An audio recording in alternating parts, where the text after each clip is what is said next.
Adjuvant academy. इस video में हम लोग बात करेंगे acid base properties of amino acids. तो अमाइनो एसिड्स क्या होते हैं?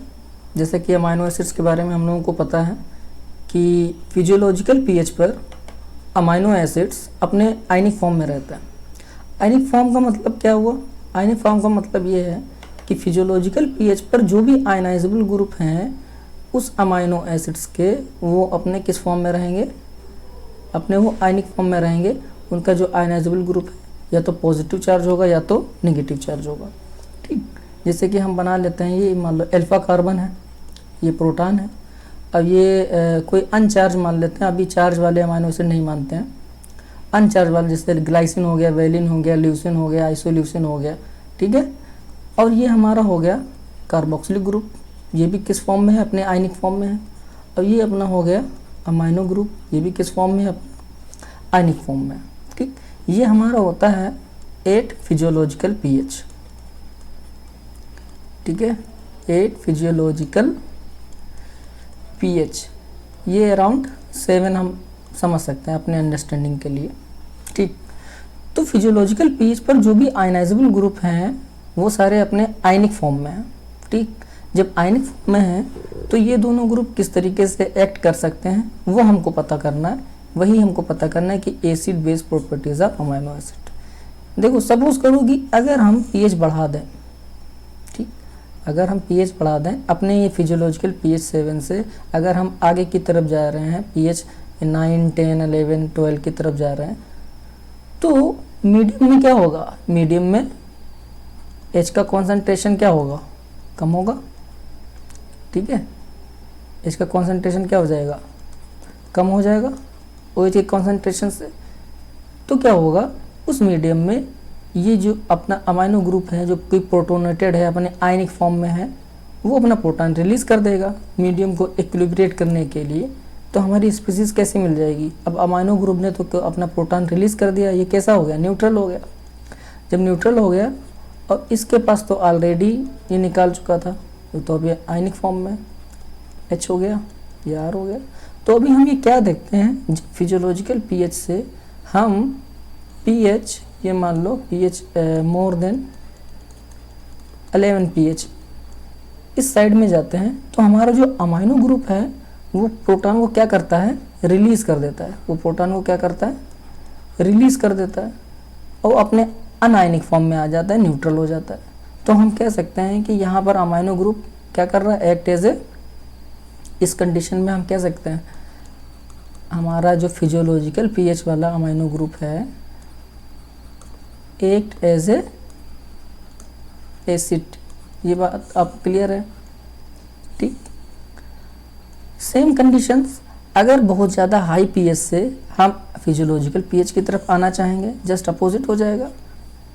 बहुत ज़्यादा पीएच था, मोर देन 11 पीएच था, उस पीएच से हम फिजियोलॉजिकल पीएच की तरफ आना चाहेंगे तो जो अमाइनो ग्रुप अनप्रोटोनेटेड था वो प्रोटॉन अपना क्या कर लेगा? एक्सेप्ट कर लेगा। जब प्रोटॉन एक्सेप्ट कर लेगा तो हम कह सकते हैं ना कि ये हमारा अमाइनो ग्रुप है वो क्या कर रहा है? Amino group act as base, simple है। ठीक, इस कंडीशन में अमाइनो ग्रुप हमारा एक्ट एज ए बेस कर रहा है। सपोज करो कि इस फिजियोलॉजिकल पीएच पर जो हमारी सेल्स का पीएच है, जो हमारी बॉडी की पीएच है, उस फिजियोलॉजिकल पीएच से अगर हम लो पीएच की तरफ जाएं, ठीक, लो पीएच इन द सेंस कि पीओएच हमारा क्या है? बहुत ही कम है प्रोटॉन के कंपैरिजन में। ठीक, तो प्रोटॉन बहुत ज़्यादा है और ये तो प्रोटोनेटेड ऑलरेडी है ना, अमाइनो ग्रुप प्रोटोनेटेड तो ऑलरेडी है, ये तो प्रोटॉन को एक्सेप्ट कर चुका है। ठीक है, अपने आयनिक फॉर्म में रहता है फिजियोलॉजिकल पीएच पर। अब बचा क्या? बचा तो कार्बोक्सिलिक ग्रुप, ये अपने आयनिक फॉर्म में है तो ये एक्सेप्ट कर लेगा। तो हमारे कैसे स्पीसीज आ जाएगी? ये भी प्रोटोनेटेड हो गया, ठीक है, ये भी प्रोटोनेटेड हो गया, ये H हो गया, ये R हो गया। तो पता ये चला कि इस कंडीशन में प्रोटॉन को एक्सेप्ट कर लिया किसने? अल्फा कार्बोक्सिलिक ग्रुप ने। तो जब एक्सेप्ट किया तो हम इस सिचुएशन को क्या बोलेंगे कि alpha carboxylic group act as a base. Suppose करो ये लेस देन 2 pH था, लेस देन 2 pH था, और इस pH अगर हम टाइट्रेशन कर रहे हैं इन विट्रो, आगे की तरफ जा रहे हैं, तो क्या होगा, ये प्रोटॉन जो होगा सबसे पहले कहाँ से, जस्ट अपोजिट रिएक्शन हो जाएगी, कहाँ से रिलीज हो जाएगा, कार्बोक्सिलिक ग्रुप से। ठीक, जब फिजियोलॉजिकल पीएच की तरफ जाएंगे तो इस कंडीशन को देखते हुए हम क्या बोल देंगे, अल्फा कार्बोक्सिलिक ग्रुप, ठीक है, एक्ट एज ए एसिड। ठीक,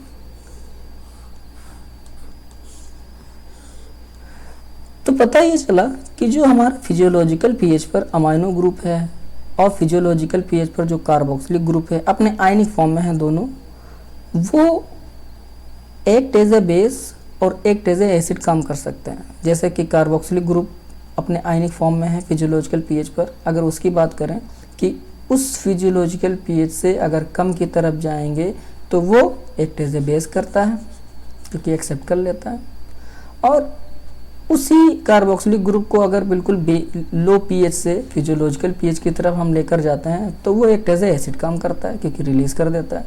सेम उसी तरीके से अमाइनो ग्रुप जब अपने फिजियोलॉजिकल पीएच से हाई पीएच की तरफ जाते हैं तो प्रोटॉन को रिलीज कर देता है, तो हम कह देते हैं ये amino group act as a acid. Same उसी तरीके से हाई पीएच से जब लो की तरफ के जाते हैं यानी कि फिजियोलॉजिकल पीएच की तरफ जाते हैं तो हमारा जो अमाइनो ग्रुप जो अनचार्ज था वो एक्सेप्ट कर लेता है प्रोटॉन को, वो कह देते हैं हम एक्ट एज ए बेस। तो सिचुएशन ये है कि हमारे फिजियोलॉजिकल पीएच पर ये अमाइनो एसिड क्या कर रहा है, वो एक्ट एज ए बेस और act as a acid.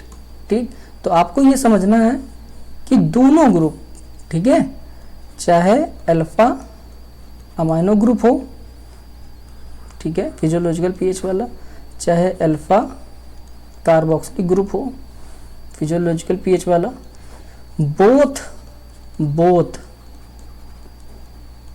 Can act as a acid और base depending upon pH of environment। ठीक है, और टाइट्रेशन बाय एसिड और बेस। ठीक है,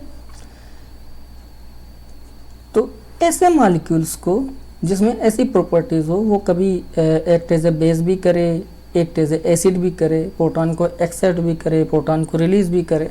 ठीक है, तो ऐसे मॉलिक्यूल्स को क्या बोल देते हैं, एम्फोलाइट।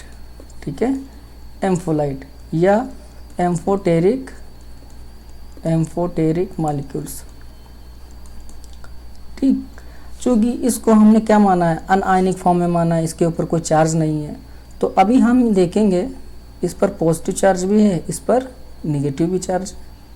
तो ये कैसा हो गया, एक ये अमाइनो एसिड हमारे फिजियोलॉजिकल पीएच पर हम क्या लिख सकते हैं, amino acid at physiological pH पर वो कैसा दिख रहा है, इसमें दो आयनिक फॉर्म में है ना, एक पॉजिटिव है एक निगेटिव है, तो हम बोल देंगे ना कि इसमें दो पोल हैं।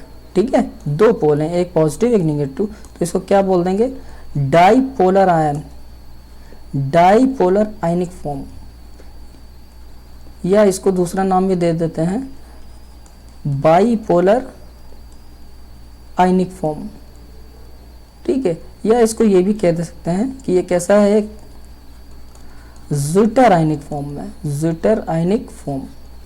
तो 8 फिजियोलॉजिकल पीएच हमारा जो अमाइनो एसिड्स होते हैं अनचार्ज वाले, साइड चेन अनचार्ज वाले, वो कैसे रहते हैं, एक्ट एज ए, या कह सकते हो वो ज़्विटर आयनिक फॉर्म में रहते हैं।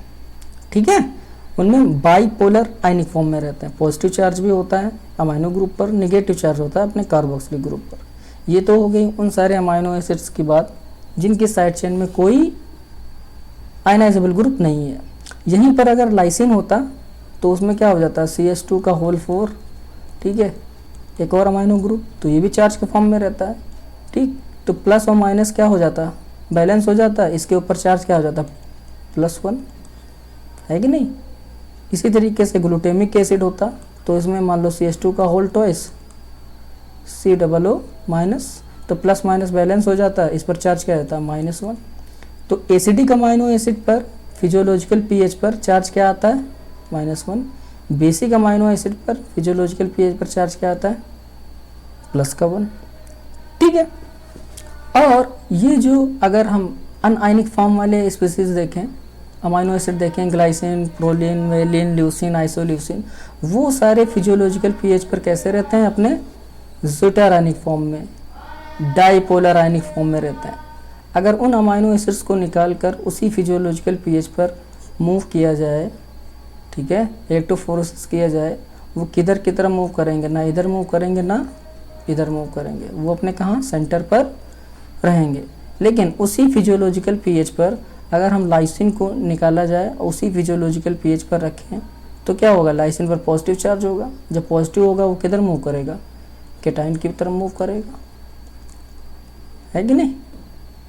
उसी तरीके से अगर यहाँ पर ग्लूटामिक एसिड होगा या एस्पार्टिक एसिड होता तो उस पर नेगेटिव चार्ज होता, नेगेटिव चार्ज किधर तरफ मूव करता है, पॉजिटिव की तरफ, एनाइन की तरफ, तो ये केटाइन की तरफ, ये सॉरी कैथोड की तरफ, ये किधर मूव करेगा एनोड की तरफ। आई होप ये वीडियो आपको अच्छा लगा होगा, कुछ चीज़ें आपकी क्लियर हो गई होंगी। उसके लिए आप चैनल को लाइक करें, सब्सक्राइब करें। Thank you. नेक्स्ट वीडियो में हम लोग बात करेंगे अमाइनो एसिड के टाइट्रेशन की।